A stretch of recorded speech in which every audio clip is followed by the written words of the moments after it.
Free fire গেমটা এমন একটা গেম যেটা যে একবার খেলছে সে বারবার খেলতে মনে চায়। প্রথম পারবে না, চেষ্টা করতে করতে যখন পেরে যায় তখন আর ছাড়ে না। আর এই গেমটা যারা একবার খেলছে, যার মনে একবার জায়গা করে নিয়েছে, সে কখনোই এই গেমটা বলতে পারবে না। সে যদি 1 দিন 2 দিন 7 দিনও না খেলে, সে 7 দিন পর আবার ঠিকই এই গেমটার ভিতরে ঢুকবে। কারণ এই গেমটা কখনো কাউকে কষ্ট দেয় না। এই গেমটা সবসময় সবাইকে আনন্দ রাখে।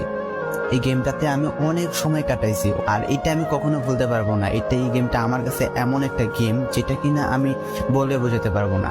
অ্যান্ড এই গেমটা শুধু আমার কাছে না, আমি মনে করি যে প্রত্যেকটা ফ্রি ফায়ার প্লেয়ারের কাছে অনেকটা ইমোশনাল টাইপের একটা গেম হয়ে গেছে। কারণ এই গেমটাতে বর্তমানে যে অবস্থা হচ্ছে, যে গেমে এমন আপডেট দিতেছে, আপডেট দেওয়ার কারণে পুরো গেমটাই চেঞ্জ হয়ে যাচ্ছে। আগের ফ্রি ফায়ারের আগের মতো নেই। তো এই কারণে হয়তো কোনো এক সময় আমরা এই গেমটা ছাইড়া দিতে হবে, তবে ছাড়া হবে না।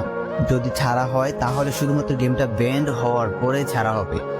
তো যদি পার্মানেন্টলি গেমটা ব্যান করে দেয় তাহলে আমাদের এই গেমটা থেকে বিরত থাকতে পারবো।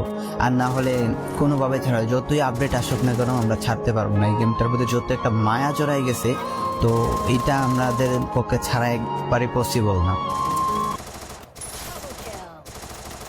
Triple kill.